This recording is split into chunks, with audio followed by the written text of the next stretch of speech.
A Simple Koan, Chapter 2.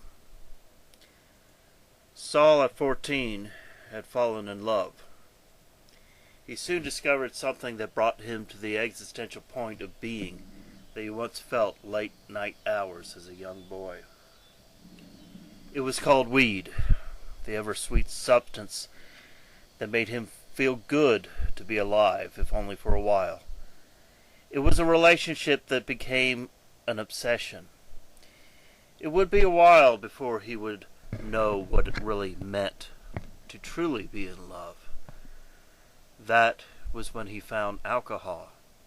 Oh yes, these things would fill that need in him. Truly, he had found the unconditional love that he had sought. What answers did he find, if any? We all want answers, but do we truly even know how to frame the question? I mean, what is the question, anyway? The meaning of life? I mean, really. I can tell you what the meaning of life is. It's very simple. How do you spend most of your time and money? What do you think about last thing that you fall asleep and first when you wake up? There you go. There is your meaning. I think that many of us don't want to face the fact that those answers just aren't noble or profound. Saul still believed that he was destined for greatness. This young 14-year-old boy who would grow up to grasp at greatness on a hilltop in Kentucky. This young man knew the answers to the questions I posed to you. Sweet Mary Jane had become the friend he always wanted. It was so much better than TV. He also began to create, for the first time in his life, some lasting friendships. Adolescence was upon him, and so was the bane of carnal sin. He became very attached to certain other young men his age. What he wanted was an intimacy that was beyond that of the physical. To say that he wasn't attracted to them would be a lie, but then he wanted them to give themselves to him stark, naked, and bruised by the world. It was not a reciprocal act. He wasn't willing to give himself to them or to anybody. It would be a gross oversimplification to say that he was afraid of intimacy. Intimacy was a leviathan of great and glorious beauty to him, an intrinsic, feral animal that must be put down. He was to be their New Age Ezekiel, crying out in the wilderness his prophetic doom. Why was it that no one seemed to understand this? It is very easy to say that poor troubled Saul was already showing signs of mental illness. Of course, we, as a society, brand any kind of supernatural mystic relationship with the Father as a delusional response to the stresses of the modern world. This is somewhat a disingenuous viewpoint. We read our children's stories about a boat that carried two of every kind of creature on earth to save them from a worldwide flood. We tell these stories without a bit of irony, many of us believing in its authenticity. We propose to tell stories of a creation, with the stars being hung in the firmament after the creation of the earth. When a boy believes himself to be a prophet, well, as the prophet says, he is not welcome in his own country. It is a wonder more of us aren't crazy. Of Saul's friends, there were two Sams. Sam number 1, he met in 6th grade. Sam Marsh was everything that Saul wanted to be. He had confidence in a sort of casual sexuality that Saul envied. He also was in a relationship with a girl that he had a schoolboy crush on. Jealousy actually brought the two lifelong friends together. Saul provoked Sam, and Sam responded. A mild confrontation at best, not worth mentioning. It was really the pitch-perfect mockery of the teachers that Sam so adored about Saul. Their friendship was forged in their mutual smart-ass take on the world. Saul, even after they went their separate ways as adults, would always remember Sam M. with fondness. Sam number 2, Sam Craig, was the one who introduced Saul to weed. That first summer with Sam C. and his twin brother was probably the best summer of his life. Sitting at the corner creek, smoking the hashish of the gods, laughing and just being kids.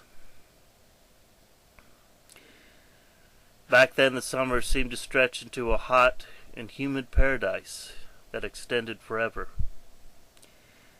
Weed would eventually come between them.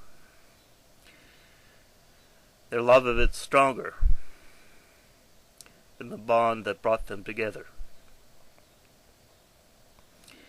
Their friendship with major bumps extended into adulthood as well. It is a pity that Sam M. and Sam C. still reside in the same city as Saul does. And yet, there's a bigger gulf between them than any physical distance could traverse. Sometimes being an adult just sucks. Sam C., convincing as he could be, convinced Saul to take in more of the drug scene. This was not a scene that Saul ever liked. Now, not only was he high and paranoid, he had to spend time with people that even the rest of society didn't like. He wasn't fitting in anywhere, the story of his life.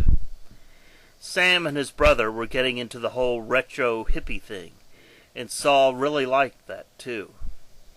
If you want to be a hippie, Sam had told him, you have to drop acid. This was not something that Saul was familiar with. Sam told him that it was well beyond anything you could possibly experience on weed. Sam was right. The first time that Saul and the Craig twins dropped acid was not like any other night in the week. High winds, perhaps even tornadic, had hit the town earlier that evening. They were so strong that a weeping willow tree in Saul's front yard had been uprooted. The boys went out that night and took acid right before sunset. It was a beautiful and unseasonably cool night that evening. The acid, when it hit, was like feeling a monstrous, indefinable urge, an urge to do something. A present feeling of dissociation with the rest of common states of consciousness. A driving feeling of being in touch with several different and parallel dimensions. To put it more conventionally, for 12 hours, Saul was insane. This chainsaw, and he wasn't sure it was for the good. He noticed things, a kind of creeping something that bordered on the edge of our awareness. Disassociating his subconscious, his id, from himself, coming down from the trip, seemed like landing in new territory. He would go back to the school, to the neighborhood, to the carpool, a changed individual. He felt now, more than ever, that it was his destiny to break the walls of ignorance of his God and its mission. He took solace in that he was different, a breed apart. He would, one day, show them all what he was capable of. He started to feel an itch that he hadn't before. He learned he was not the only one who had a brush with the devil. Reading books about Satanism, especially Mike Warnke's Satan Cellar, fascinated and intrigued him. He wondered what was keeping him from trying this stuff out. He looked deep within himself and found nothing keeping him from plunging in. Still, he was scared. It made sense to him somehow that he could do anything he wanted. Then, when things got rough, beg for God's forgiveness. He wondered again whether there really was a God. A few spells couldn't hurt, and that was what he planned to do. The opportunity opened up almost as soon as he planned his first spell.